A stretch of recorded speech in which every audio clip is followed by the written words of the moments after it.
Okay, good afternoon, everyone. It's an honor that you invited me. This paper has been a long time in the making with my co-author Steve Zeldes, but we have had a lot of fun. We were thinking about retirement accounts for other reasons, and then one day we were having a call and we said, wait a minute, there is a big difference between this type of account and that type of account. So I will explain to you what that means in a second. So let's start from the concept of retirement assets. I'm sure most of you or all of you are very familiar with it. In the US there is about $28 trillion of retirement assets. Some of it is self-directed in that you decide which stocks or mutual funds or bonds you buy. And the rest is DB plans, so you leave the management to the pros, so to speak. And so why are they called retirement savings and not just savings, right? Because they have some special tax treatment, at least. There is this one big difference between retirement savings and normal savings. All of these vehicles here, all these types of accounts in which to save are tax advantaged in one way or another. I've made a similar slide for Canada. Canada also has very large assets, 3.4 trillion, of which 1.7 is in defined benefits and 1.3 is in defined contribution. There are also TFSAs, which are not technically retirement savings. They're just tax advantage savings, but they're part of the discussion, as you will see very soon. All these accounts have something in common. And by the way, there is a lot of the same in other countries, in Italy, in Switzerland, in the UK. Most countries have several different vehicles. Across the world, this amounts to probably $60 trillion in assets under management, which is an enormous amount of money. So the tax treatment of these assets, to me, is very interesting. And the tax treatment can be classified based on when the money is taxed. You can start thinking about a taxable account, a standard taxable account. You earn your salary, you get taxed, then you invest it in, say, a bond, you get some interest, the interest gets taxed, and then the money is in the account. You can take it out whenever you want without triggering any extra tax consequences. The traditional way to set up a retirement incentive scheme is the traditional way, or backloaded taxation, like the Canadian registered plans. You put pre-tax money in the account, so this money escapes taxation at first. You earn the returns, and those returns are also untaxed. And then you pay tax on the whole withdrawal at the end. It's called traditional, presumably because the first social security system was structured that way, all the DB plans were structured that way, and then relatively recently a new type of taxation, TEE, or Roth in the United States, was sort of invented or became increasingly more popular. You deposit tax, after-tax money in the account, returns accrue tax-free, and then the money is yours to keep. Now, if you compare a standard taxable account with a TEE account, you see that the difference really is only that the returns accrue tax-free. That is the saving incentive. If you put money in this account, you get more returns because you don't pay taxes on them. Slightly less obvious is that if you compare a front-loaded account with a back-loaded account, the money gets taxed only once in both accounts. So under a bunch of simplifying assumptions, you're indifferent between the two. These assumptions, the most important assumption is that the tax rate is both not progressive, flat, and constant in time, right? If I pay 20% now or I pay 20% later, I'm still going to end up with the same money. I'm going to experience all the same returns in between, right? Even in a backloaded account, the real benefit is that returns accrue tax-free. Sometimes people are confused because the money escapes tax right away, and so sometimes people think that is the benefit. I know that none of you here thinks that is the benefit, but I need to make this point to begin. So as these front-loaded accounts become more and more common across the world, there has started to be some debate about whether we want them or not, and which of the two forms is better, or either, or both. There was a debate in the UK in 2015 when the Her Majesty's Treasury asked for some sort of consultation, public consultation, and the asset managers came out strongly in favor of EET accounts. sorry, this keeps going by itself. The Economist came out also in favor of EET accounts, telling George Osborne to eat his tea. In the US, a similar thing happened. In 2017, just last year, there was a debate about how to pay for the many tax cuts that President Trump wanted to make. One way to, quote, pay for this was to switch from EAT to T, because T creates more tax revenue now and less later, which brings more tax revenue in the budget window, which kind of helped pay for the tax reform. But then this proposal never happened. The president one day woke up, tweeted, "This is not going to happen," and the debate stopped. By that time, our paper was already circulating, and we suddenly found ourselves being pro-government or pro-tax reform somehow. It was strange. Okay, so we have some questions.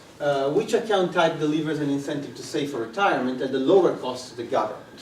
So we have said the incentive is essentially the same. The incentive is that the investment returns are tax-free. Now, for the individual, it's about the same, roughly speaking. For the government, is it the same or not, right? And the next question is, can the choice of account type affect the size of the asset management industry? This question may seem to be a bit out of the blue, but you will see in a second why this is important. And it has to do with fees, of course. And then the third is that, is the asset management industry too large, and does backloaded taxation make it even larger? If backloaded taxation makes the finance industry larger, then we have yet one more policy that affects the size of finance. The size of finance has been the topic of several recent papers. So we start from a very simple benchmark, and we say individual is indifferent, because if you pay 20% up front or 20% at the end, you still end up with 80% of the money you earn plus returns on it. The government is also indifferent in present value, because the government... Yes? What are you assuming about time preferences? Time. The present value of those is not this the same? I'm assuming that the present value of... I'm assuming that the individual's discount rate is the same as the interest rate. We will have plenty of time to discuss it later. Okay, no, just clarifying, sorry. So the government also has, I'll make the same assumption on the government. The government pays a rate R on its bonds and discounts future cash flows at the rate R. So we add asset management fees. We say, okay, what if there is an asset management industry that charges a percentage fee F on the total assets? The individual is still indifferent, because the individual earns 1 plus R times 1 minus F on all the assets.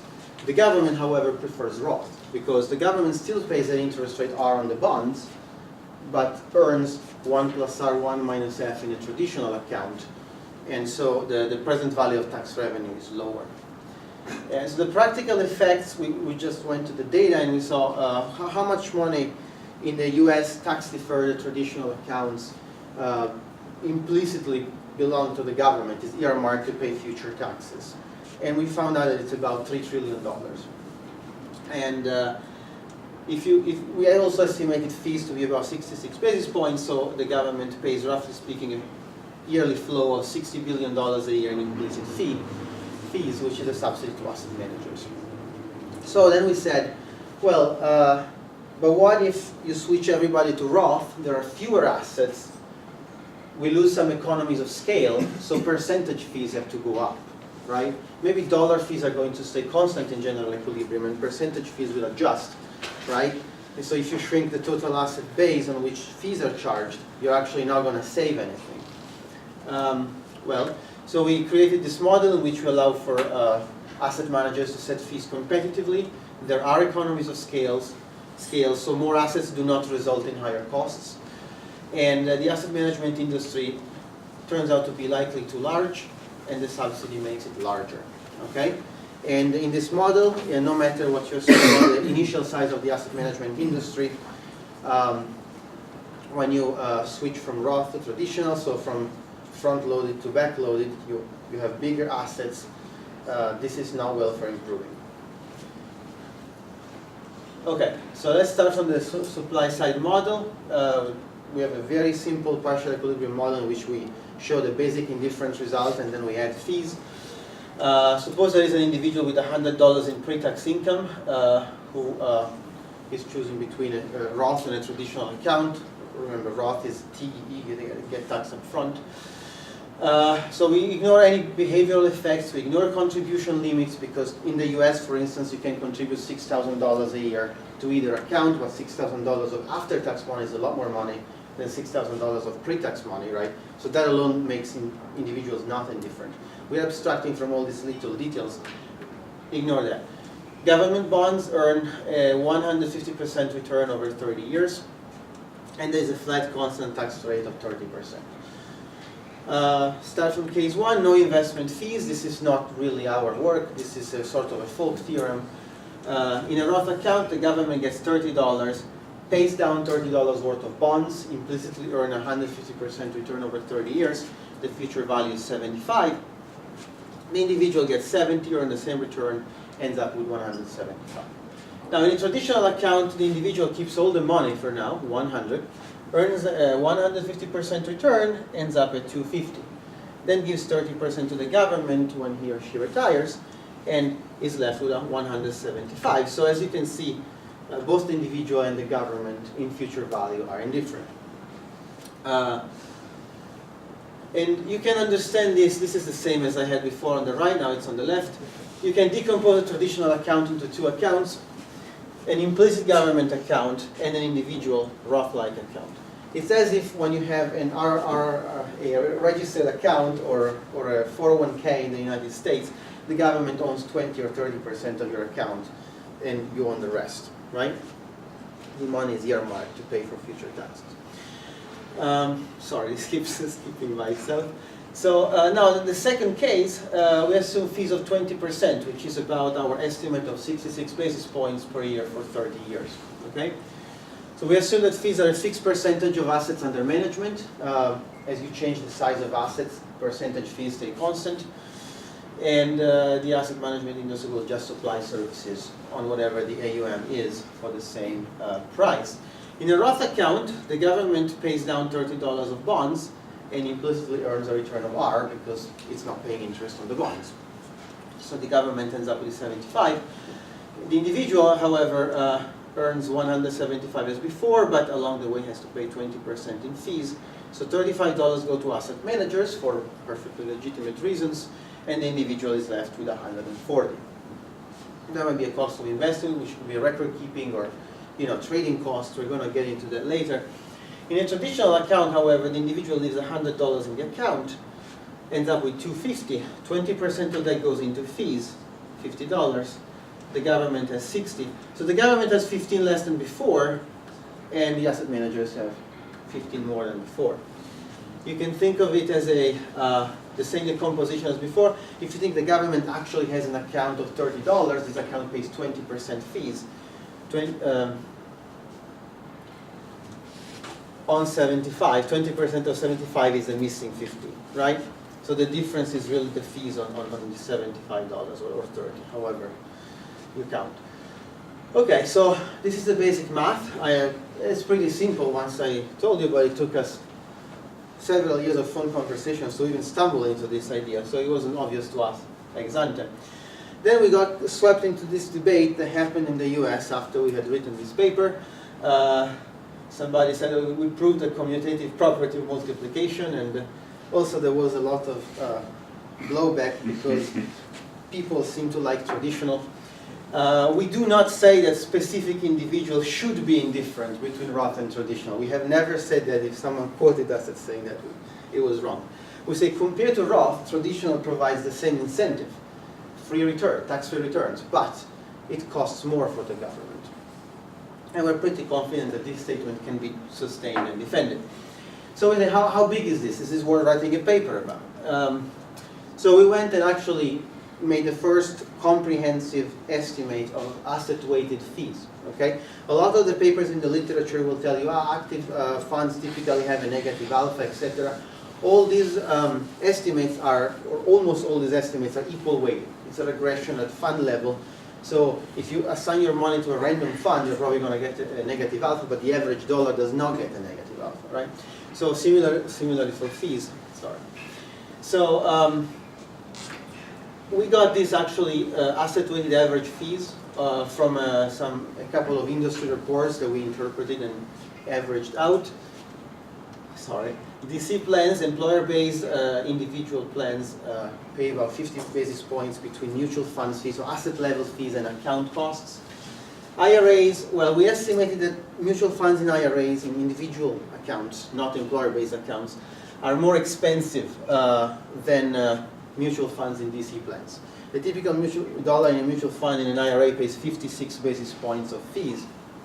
However, a lot of the money in IRAs is invested in individual securities like individual stocks and bonds that pay no fees. Once you average that out, it's about 38 basis points, to which you have to add large account fees, right? Account fees in this case don't cover only the account being open, they also cover advice that comes with the account. I talked the other day with UBS Wealth Management. They told me they charge about 1.5% to 2% fees to their ultra high net worth clients. This includes a lot of services, but the money is taken proportionally from all their clients' accounts. And if I told them, including IRAs, and they said yes, unless the client asks for us to take money from a different account, and typically clients don't ask, right? So we say at least 50 basis points because it cannot be less than the other one, but it's really hard to actually get an asset-weighted estimate of advice fees on IRA accounts. I suspect this would be more like 100 basis points, but we cannot prove it. There are also trading costs. Trading costs, there are plenty of academic literature on trading costs, and they are typically expressed in a volume-weighted basis as execution shortfall or round-trip costs. So we had to go asset class by asset class and turn those volume-weighted figures into asset-weighted figures by looking at the typical turnovers of passive and active funds and the percentage of assets in passive and active funds, and then we averaged out. We weighted by the different asset allocations to equity and bonds in the two types of accounts.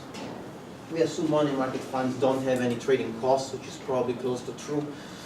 I don't know what to do. In the end, the estimate is roughly the same, 67, 66 basis points. Benefit, well, you pay fees for something, right? So it could be outperformance, it could be alpha, it could be portfolio management.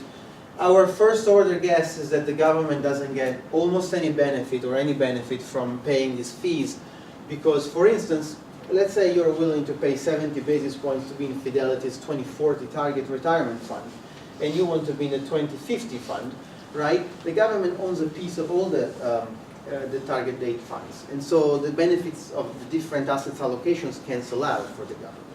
Similarly, the government owns a piece of all the growth funds, all the value funds, all the industry funds. So to the extent that the costs are caused by specific asset allocations and specific knowledge, in aggregate they cancel out. The government owns close to the market portfolio.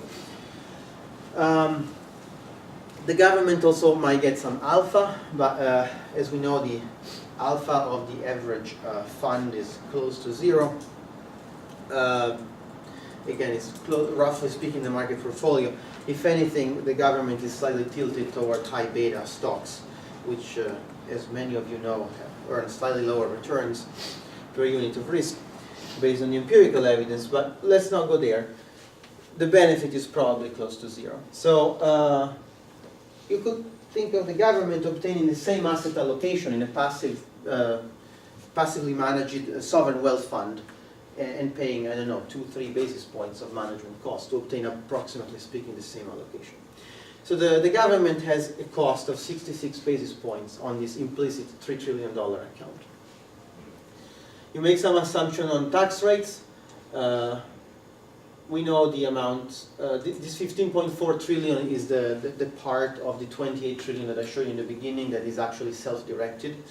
And so the size of the government account, our title number is 3.1 trillion. The amount of assets that are tax deferred times the estimated tax rate on retirement payouts. The annual subsidy is therefore, this should be tau C, the corporate tax rate.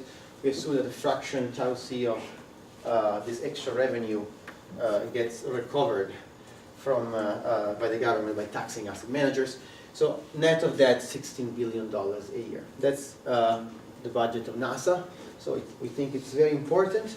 In fact, NASA will bring us to Mars whether we fund it or not, because they said they would. They didn't say it was They could do it twice. So I think I want to go to Mars. I have done this math for other countries. It's not as precise as the US, especially our fee estimate. The rest is reasonably careful. The fee estimate, I had to rely on sources. Canada comes in second, and as a percentage of GDP is enormous, 0.15%. It's based on a fee estimate of 2.06%, which is incredibly high. I have been told by very wise people that partly it has to do with the fact that a lot of the advice fees are included in these mutual fund fees. And so it might be realistic, it might be that some people pay these high fees and some other people get Vanguard type fees very low, and I'm only seeing the worst. But even if you have that to a typical 1%, which is the typical figure in any country you look at, it's still a substantial amount of money. Canada has a lot of assets. Most of them are tax-deferred, so they are EET. So all of this, all good, all well. We have assumed, if we switch everybody to Roth, are we actually going to save $16 billion in the US? Of course, politically it would be a little hard to tell people now you switch to Roth, but as a thought experiment. Let's do the opposite thought experiment. Switch from Roth to traditional and see what happens to the economies of scale. I find it slightly easier to go from small to large, as opposed from large to small. So in our fixed fee model, assets under management increase, there is a government subsidy. So in a general equilibrium, you have several issues that you have to think about, right? Some of the subsidy may actually show up in the form of lower fees, right? But some of the subsidy may show up in the form of more asset management. So we don't know which of the two effects will prevail. And so we need to take some stand and make some assumption on the nature of the market to say what will happen. So let's start from economies of scale. The literature seems to point to clear economies of scale on the cost side. Once you're in compliance with the SEC, you're in compliance with the SEC no matter how many assets you have. You have a server, right? You buy a Bloomberg terminal, that's a fixed cost. In performance, however, most evidence points to these economies of scale. Large funds tend to underperform. At least the same funds, when they get larger, tend to underperform. However, we ignore the evidence on performance, we just focus on the cost side. And so we assume that there are only fixed costs, which is the maximum theoretical amount of economies of scale. You hire a portfolio manager, and now you can manage as many assets as you want. Okay? So this is our cost function at the firm level in our model. Entry. Well, in the US, we always joke that there are more mutual funds than stocks. I don't actually know if that's a joke or not, but it's funny. And it's complete markets, right? So it's an incredibly competitive market, right? So we assume free entry.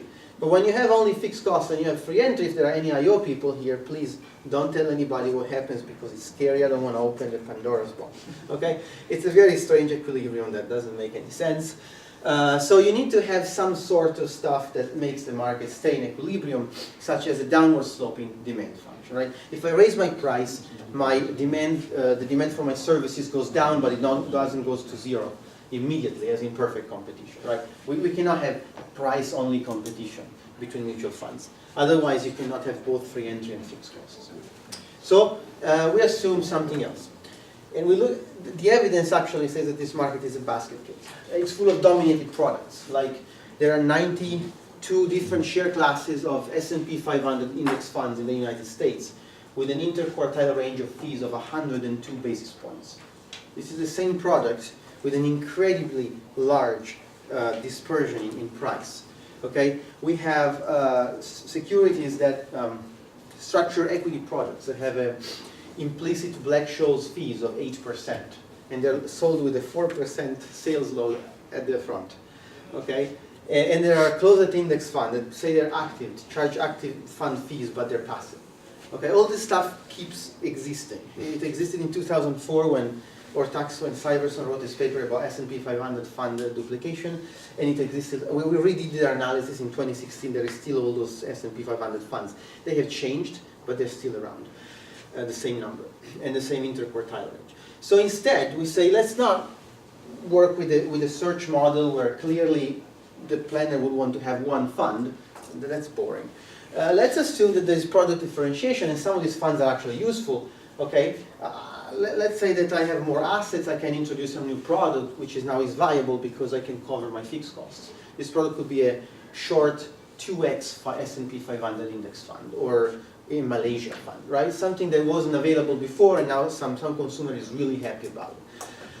So every new fund creates value for somebody. It's a differentiated product. But so this way you have insensitivity to price. Funds do not compete on price alone. Our model is SALOP 1979. Many of you may be familiar with it, but firms are equally spaced on this circle. N firms choose to enter, so there is an entry choice stage.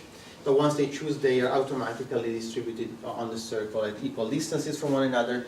And a unique continuum of individuals lives on the circle, and they have this utility from walking to one fund or another, so they will typically tend to go to the closest fund.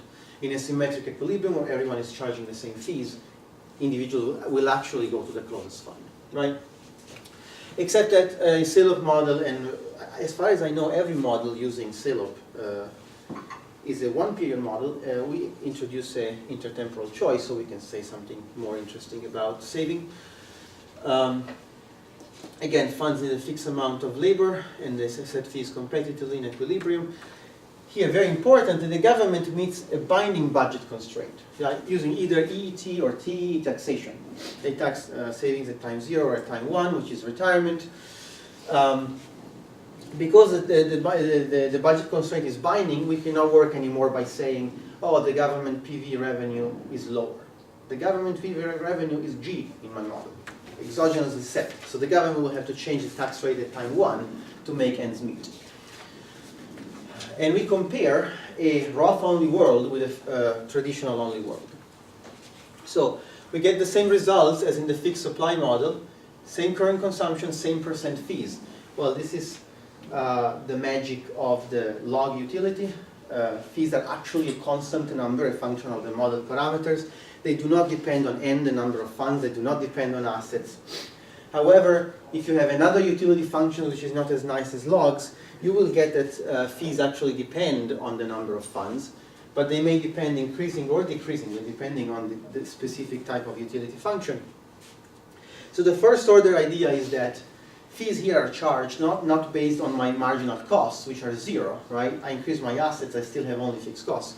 Here, fees are charged based on what I can get away with. And if people have more money, the 1% charge on more money gives you the same amount of pain as before. With logs, it gives you exactly the same amount of pain, so I can always get away with the same percentage fee, depending on how rich you are. Traditional has our higher AUM by construction, and therefore with the same percent fees, there are higher dollar fees. Then we see some things in general equilibrium that we don't see in partial equilibrium.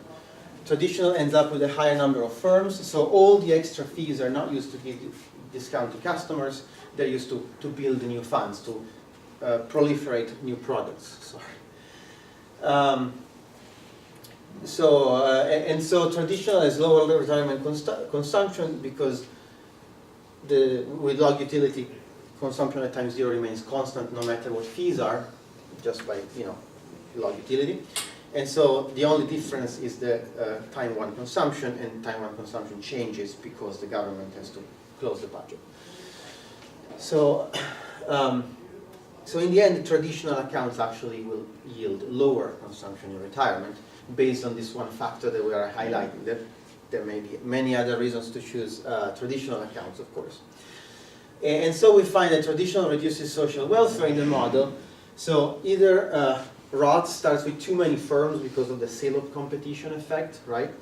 And then you switch to traditional and you have even more firms, so you're really far from the social optimum now.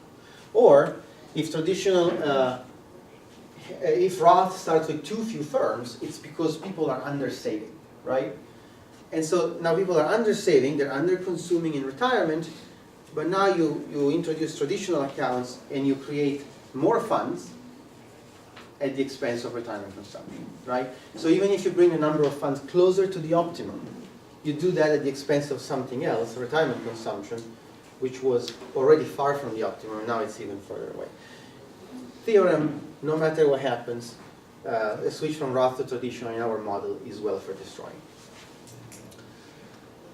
We've tried to toy with other specifications. It's very hard to write a model in which something like this doesn't happen. Of course, if you have variable per dollar costs, more assets means more costs directly. If you have fixed per firm costs, more assets typically means more firms are viable, unless you assume no entry, in which case the number of firms is fixed, right? Unless all costs are determined by the number of participants, otherwise something like in our model will happen. Okay, so I will quickly conclude with some some policy ideas. First of all, does this imply that the government should mandate a switch to Roth? Which could be either like gradual on new accounts, or it could be cold turkey, let's switch everybody, let's take 20% of the money out of the traditional accounts, and that would probably not happen, right? Well, this might be a policy. Another possibility is for the government to do things or say things that would lead to lower fees, such as education or fiduciary standards. I had another proposal that my co-author doesn't agree with, but he's away, so I can say it. Let's switch to an EEE system. That would require raising tax rates on labor income, but that's great because that gives you even more incentive to save. Conditional on saving, you don't have a disincentive to work. It's a beautiful idea. And politically, tell me this is not politically feasible, right? EEE, never any tax. Okay, so this is why we make models, so we can see these things that otherwise. Why does your co-author disagree? I have to ask. I haven't been able to convince him yet that this is. I know that. Why? Okay, we can discuss that. Yes, I know. Somebody's going to pay for it. Your income taxes on something else would have to go up. Yeah. Well, I guess those who work and have labor income and spend it all in the current month will pay for it. And I guess. He has never said that to me, but I think that's why. So anyway, we have highlighted one important thing, fees, right? Of course, there are lots of other things, the things that why people were throwing hate mail at us. Well, there is a progressive taxation. You have a firefighter and a librarian. The firefighter earns 90K for 30 years. The librarian earns 60K for 45 years. Traditional accounts introduced this consumption tax feature in an income tax system, which is beautiful. If the firefighter and the librarian both smooth their consumption using a traditional account, they will have much more comparable marginal tax rate throughout their lives. Otherwise, without such a feature, the firefighter is at a disadvantage, because in the years in which the firefighter is now retired, he's making more money, right? Across time and across states of the world, there is also insurance value, same smoothing idea with progressive taxes. So Roth TE doesn't do that, right? There are behavior. Behavior is largely unexplored. There is a 1997 paper by Feinberg and Skinner that says there is an instant gratification effect that is actually based on some results in the last table in the paper, and it's not a very strong result, but it's been picked up a lot. The idea that if you skip taxes now, it gives you a bigger behavioral incentive to save. There is a paper in 2017 by Bashir, Adrian, Choi, and Leibson. Roth has a smaller balance because you get taxed up front, and so you think like you're less rich and you save more. So Roth cheats people into saving more. Or maybe people are just inert and they contribute the same dollar amount. It's hard to tell from the two behavioral hypotheses, but either way, Roth results in more real savings. The Economist argued in their article that effectively, I think that has merit. If you have progressive taxation and you have to take out your money upon retirement, from a traditional account, you face a really steep marginal tax rate with a lump sum withdrawal. So that kind of provides an automatic break from people blowing their pension pot, to use the words of the Economist. And then there is the political economy issue. The traditional cheats the government into saving more because of the budgetary process. It looks like we are running a deficit. We're actually running a deficit of 1,000, but we're accumulating 2,000 in this implicit account. So we're not really running a deficit, but we feel like tight and we spend less. And then, of course, it would be a last resort way for the government to get stock exposure if it's desired. Of the $3 trillion the US has, $2 trillion are in stocks. We don't think this is a conscious policy based on our discussions with people. It's a lot of stock, it's a lot of risk. Is it desirable, is it not? We think the same exposure to stock will be obtained a lot more cheaply, to say the least, if it must be obtained by the government. So there are lots of things that one has to consider.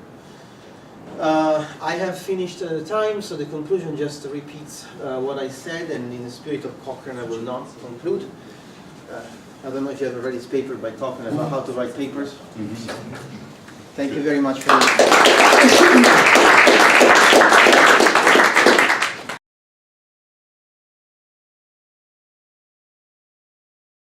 It was a real treat to do that, so I don't know if it was on purpose to assign me with a beautiful paper to read, but definitely that was the case. So thank you, Philip.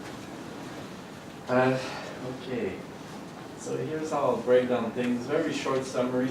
I'll try to add some stuff on the subsidy in an international concept and maybe provide some suggestions on how to improve the estimates, if that's what the author would want to do. I'll talk a bit about the GE framework, because I think once you're past the sort of back of the envelope calculation, that's where I think a lot of the interesting questions pop up, and then I'll do a general appreciation of the paper.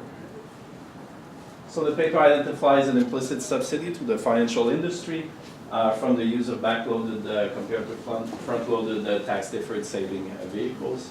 So this is important. It provides an estimate of that subsidy. That part of the paper is really well done, well written, very clear, sources where data is taken, and so on. So I call that the back of the envelope part of the paper, and I think that's useful. It's often also the easiest part to communicate to outside audiences, so that was very interesting.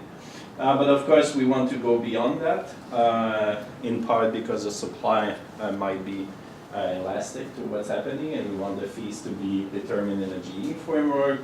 We want to understand the cost and benefit of this whole thing.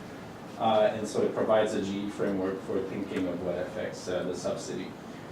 The main takeaway, I'd say, is that the subsidy amounts to close to $16 billion, and the GE model also delivers qualitatively that result under some specific conditions. So the basic formula for the subsidy, I think Mattia went over that, is to say S, the amount of saving, times the marginal tax rate in retirement, times the amount of fees F. And then, of course, the government is going to be able to claim some of that subsidy to the financial industry by corporate taxation. May I quickly interrupt? That table is in the paper. It's not his fault. I fixed Canada last night, not coincidentally, because I went over the math again. So his numbers for Canada look different from mine. It's Okay. my fault. Okay, no problem. I was not going to go on the specific numbers. Quebec still has no wealth. Yeah. Exactly. So you get these very interesting estimates, and of course getting some of those numbers is a bit complicated, as Mattia pointed out. For example, marginal tax rates and so on. So my first comment is that, and I think it also applies for the US, is that many countries do means testing of a lot of retirement benefits we get, and that if I think what you would need to take into account here are effective marginal tax rates, and those can be very, very different and plays out importantly in that debate. So I'll show you a figure in next slide. Where in Canada you can get up to an 80% marginal tax rate at the bottom of the distribution and at other parts of the distribution. And I think that's not only common to Canada, you can find that elsewhere. Your co-author has written on Medicaid and so on, and so in principle, if we want to bring this into the discussion, it might also affect a lot the optimality of these estimates. So can you get higher marginal tax rates in retirement? I think you could. The OECD produces some estimates or some calculations. Does it mostly for wage earners, but I could tell you afterwards some places where you can find some of that information. So that might probably bump up some of those numbers. In Canada, of course, it's only for the federal government. In some provinces, actually, you have to double the number you put in. For example, in Quebec, the real tax rate combining both governments would be almost double for households. And we're really thinking of marginal, right? Here, I think what's important is thinking about this retirement saving as marginal and not the average tax rate, and those can be very different. So this is for Canada using our simulator. And I've plotted here the earnings while you're working. I'm assuming here a 60% replacement rate in retirement. So I just lined up the marginal tax rates that you get when you're working and when you're retired. And you actually see that this whole business of EET strategy where you think you're going to be taxed lower when you retire is actually very unclear. And second of all, if you think you have a 30-year-old who's trying to contribute and decide where to contribute, God knows what is going to be your income when you retire. So if you think of the different potential, the variance of the marginal tax rate that you might get in retirement, that's very high. So the point here being that I think that even this TR versus DW advantage and so on, I think you could play that much more and explain that that's not even clear at the individual level, but it could help you also refine some of the estimates that you're getting for the implicit subsidy. So in the end, the computation you get is about 16 billion. Now I didn't get the NASA analogy when you did when reading the paper. That was actually going to be my point, to place this in context. And of course, by construction, it's small because fees are generally small as a fraction of assets. But I would like you to think, and maybe perhaps in the paper discuss more, how should we think of that magnitude? Is it big? Is it small? And I'll come back to this when I talk of the GE model, given that there's so much uncertainty on the model and how the specific assumptions we're going to make. Is that 16 billion, which is relatively small in the model, is it going to be very easy changing assumptions to get widely different numbers that could go into the positive or negative? So my worry there is not so much about the magnitude. I think you can defend that, probably using analogies like the one you use. I think you could use tax credits, the amount in the US spent on particular subsidies or tax credits. So you could think of this as a tax expenditure. That the government is doing, subsidizing the financial industry, so you could try to find comparable measures and explain a little bit how that fits in the overall picture. Okay, so getting to the GE framework, I'll use the analogy of Glenn earlier. As soon as you mentioned log utility, I think you should have had your hand in the air the rest of the presentation. That seems to me like an important assumption, and you do discuss it in particular in the appendix, which I read carefully. And of course, if S is a function of F itself and of R, then things are going to get a little bit more complicated and interesting. So of course, you talk about different utility functions could deliver different results. It would be nice to just go a little bit further. Let's say just assume, a log is a special case of CEAR-RSI with an estimate of 1. Just already there, played with that and tell us a little bit what you think would happen. That would be very, very interesting. Now, why does that matter? We're in a world of monopolistic competition. There's the standard pricing equation that is going to be important for determining the fee, which is the price here in this model from the financial industry's perspective. And you want to think of how the supply of funds that the asset management industry is going to get, how that's going to react to when you choose F. And there's going to be an effect there from marginal, and I think that would be interesting to think about that. Of course, it was clear from reading the paper that this was going to get down to an issue about whether fees provide value. It was very clear from the start, from starting to read. I'm not a specialist on mutual funds, and so I appreciated your survey of the literature where you show that a lot of the evidence tends to show that potentially these fees do not necessarily provide a lot more value in terms of return, which we call alpha. Of course, the advice can come in different forms. It might be more about forming saving habits, about doing different things. It's going to depend on whether that additional saving is desirable from the point of view of the agents. And so, so the government might want to pay the F, not necessarily because it provides higher returns, but perhaps because it helps households save more or save in a better way or plan from a life cycle perspective. That's going to vary across countries. My personal anecdote in Canada is that if you go to your local branch, you have your advisor with the branch, and you're planning an EET contribution, they're going to be telling you, well, if you buy these funds, I'm going to be telling you a lot more about how you can do things and so on. So it comes out as a package in some sense. Well, if you want to manage it on your own, they actually tell you, you now have to call a different person to do that. So you're a bit stuck at the margin there. That might be inefficient, but on the other end, I think it's good to acknowledge that there's might be also some value for some fraction of the population, and then maybe the government wants to subsidize this in order for the asset managers to actually provide services to that clientele who they wouldn't maybe provide service otherwise. Where my harshest comment comes in is here, is I went through this entire model in the appendix, understanding the different assumptions, how they might play out. But the other end, were you only using the model qualitatively?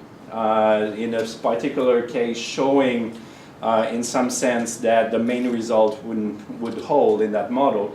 And I think given you have a model, it seems you'd want to quantify a little bit these things, do robustness, change the assumptions. You use log utility and others functional form mostly because you wanted analytical solutions. But nowadays, I think you can take a model like this and at least play up numerically and just show us a little bit what are the key variables or assumptions that would change that result and potentially come down to the 16 billion estimate. You do actually do that in a footnote. There's actually a footnote where you sort of calibrate quickly things, and actually things matched up pretty well.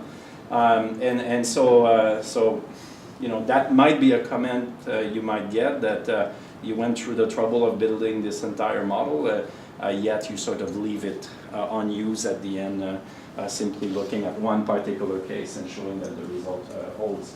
Now, policy-wise, I think you discussed this only in the conclusion, but given that you have a model, we could try to think about this. I see two clear potential policies, or at least that were evident. One is capping fees, which is, as we know, is a dangerous proposition. You might want to do that, but you might get other effects happening on other fronts, so that might not be. There's some countries that have done that and have experienced not necessarily good outcomes out of doing that. The other one, and I was thinking of the structure of your model, basically this monopolistic competition model has this key parameter gamma, which you know, basically governs the sensitivity of utility to the distance between funds. So in some sense, I was thinking of this as a little bit as a parameter governing how sophisticated consumers are in being able to shop across different funds. If they see products as one product and they don't understand that there are many more products that actually look exactly like the one they're trying to purchase, if they realize that, then the old monopolistic part would disappear. So seeing the product as differentiated is potentially the result of illiteracy on the part of consumers. And so there you could think of how you could lower that gamma, thinking of a cost of how you educate people, and definitely that would lower fees in equilibrium and potentially lead to some of the desirable outcomes that we talked about. So that's clearly staying within the same system, EET system. Those would be two policies that you consider that will be alternatives to simply moving from EET to ROT. So I'd be interested in hearing about that, or at least seeing that in the paper.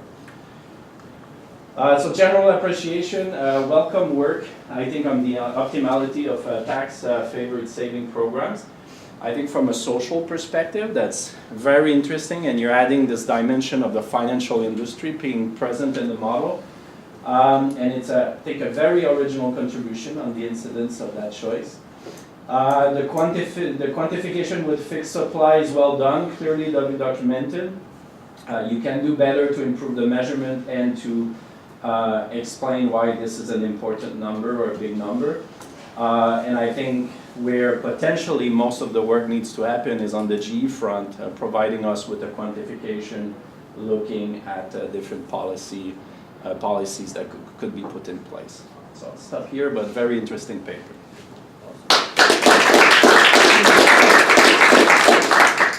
Thank you, Pierre-Carl. And Mattia, do you want to take questions or answer back to you? Oh, no, I agree with all the comments. I can do more work on the GE model. Now, I wanted to submit soon, but the comments are good, so I'm gonna have to decide. This is a very good comments. Thanks. So just an alternative framing of the same idea. If we thought about moving from Roth to traditional, we would have less revenue today and a claim on more revenue tomorrow. It would be equivalent to borrowing, let's say 16 billion, borrowing $1 and investing that dollar in these mutual funds that have fees in them. So the question is, would the government want to borrow $1 and invest it in funds? So does that look appealing? Is question one. And then two is, if you wanted to take this levered investment position, are these high fee funds the most efficient way to do it? Or are they even a feasible way to do it? I mean, it's not obvious the government would be able to muster the political authority. So I guess I would want to talk about the relative cost of risk-free borrowing that the government is able to do relative to the returns and risks of this investment opportunity, given that probably we're holding the budget neutral and we're going to borrow, effectively what we're doing is borrowing money and investing it in mutual funds. Yes. Partly the presentation was not presented that way, but we go there a lot more in the paper. We essentially make that argument. In the section 2, after we start assuming there are only government bonds, the next thing we say, what if there are stocks? Right. Right? Because the government wants stocks, and so we think about it. And the conclusion is that it's not clear that the government wants stocks. In part because tax revenues are correlated with the stock market. So, but still, there is a lot of literature on that topic in general. Exactly. Which, yes. But I guess what I'm saying is there's an isomorphism between that literature and what you're doing. Yes, yes. So it seems like the same, what you're really doing is just saying, this is an example of that existing and well-researched question. Well, no, because the other literature doesn't talk about fees. So we realize that the government has $2 trillion of stocks that we didn't realize it had before, and we wrote a section about that. But that's not the main topic of our paper. So yes, there is an isomorphism, but this is not just an example of that. Does it make sense? The fees part is, Yeah. is not.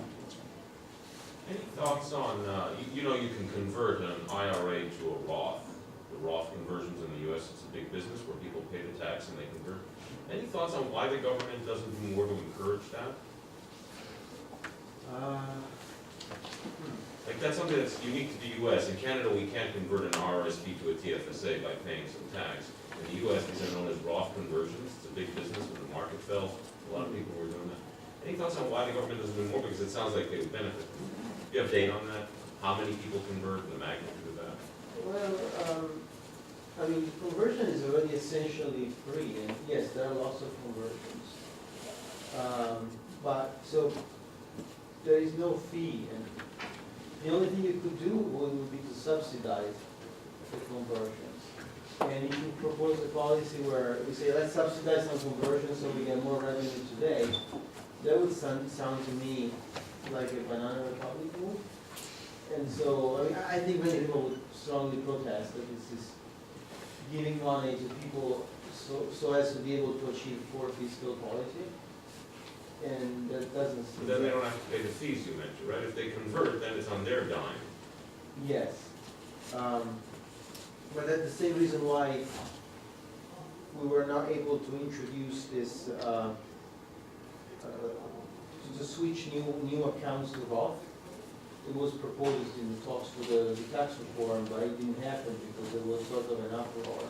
No, now you can pay, these are known as Roth I know, conversions. I know. Yeah. But in the same way that it was not possible for the government to make a rule that says from now on you cannot open a traditional, in the same way, it's not possible for the government to make a rule that says we're gonna pay you to convert away from traditional.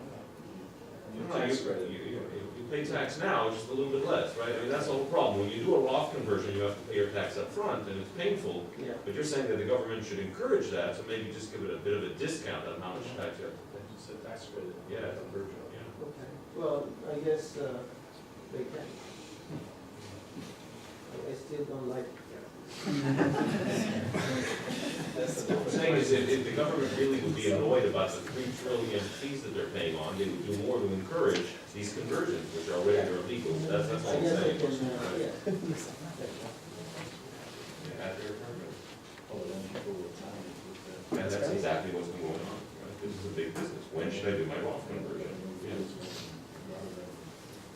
I have a question. When you compare international to the US, the US is based on a family tax system. Instead in Canada, we have individual taxes.